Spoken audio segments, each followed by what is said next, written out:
Our next guest says the September rally and October gains are a fake out and stock prices will soon decline. Jason Huntley is the Chief Investment Officer of Mars Hill Global Relative Value Fund. That's an ETF that trades like a hedge fund, keeping both long and short positions in stocks. Normally, the fund holds as many short positions as long, but it's currently 25% more short than long. Jason, great to have you here with Matt. Good to be here. Thank you. So you're more bearish. How come? And is it specifically the U.S. that you're concerned about? I think as risk managers, we're just concerned about the elevated levels of the equity markets, the run that they've been on, relative to the underlying sort of divergence in the macroeconomic fundamentals. So and the outlook. valuation here. Valuation and risk. We think that investors are mispricing risk at these levels and not cognizant of what the underlying pent-up risk factors really are in the global economy. What about, everybody's betting on quantitative easing and selling the dollar short, which is a boon to the stock market.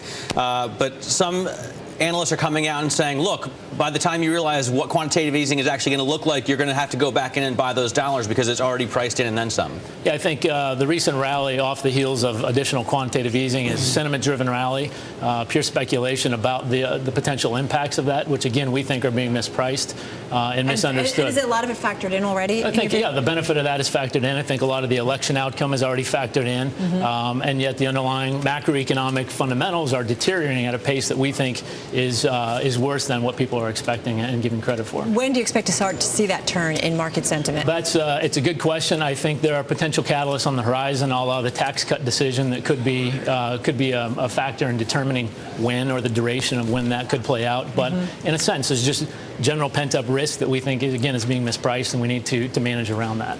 What if we see, the more bullish scenario play out? What if we see no double-dip recession and we see growth? And, the NABE came out with its outlook survey today, and they're talking about the fact that they think 150,000 or more jobs will be added going forward the next 2 years. We think that's consensus. We already think that's priced into the equity markets given the rally that you're not putting out a bearish bet because you think we're going to fall back into a recession or because you think unemployment is going to balloon to 12%? No, it's risk management. It's trading around the price levels and what's going on, again, in the macro environment. And for us, generating more consistent positive returns is the essence of a long-short strategy, and that just warrants a more cautious approach right now. What would make you less cautious in this environment? Prices falling significantly. Really? Like what's significantly? Is it 10%? Is it 15%? Yeah, I think the market is due for a 10 to 15% pullback that would set valuations to a little more reasonable level in light of the underlying fundamentals. It might get us a little more comfortable taking some risk on the long side of the portfolio rather than the short side. What's a reasonable level in PE terms?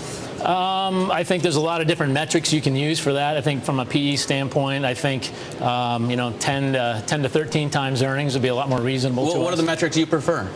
I think Shiller's valuation methodology is far more compelling, looking at valuations over a longer period of time as opposed to one set metric based on recent earnings, which a lot of that is being engineered and manufactured by some of the accounting changes and so forth, so not as trustworthy as longer-term, more drawn-out fundamental earnings. If we get that correction, then do you anticipate that, what we've seen is a lot of volatility over the last year or so.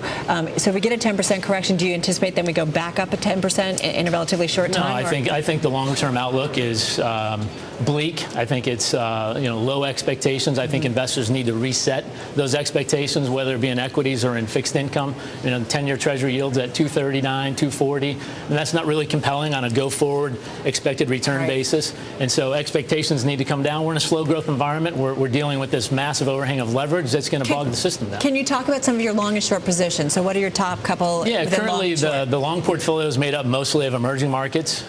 We've recently beefed up our exposure back to the bigger emerging market constituents: China, India, Brazil, Russia. Usual suspects? Usual suspects, although China in particular has been an underperformer throughout most of this year. But we think a lot of that's been washed out, and it's a good opportunity to add exposure there. And on the short side, it's the U.S. and Europe. And because we don't hedge currencies, in effect, we're short the dollar and the euro as well, which is a macro thing we want embedded into our portfolio. All right. Hey, Jason, thanks so much for joining us.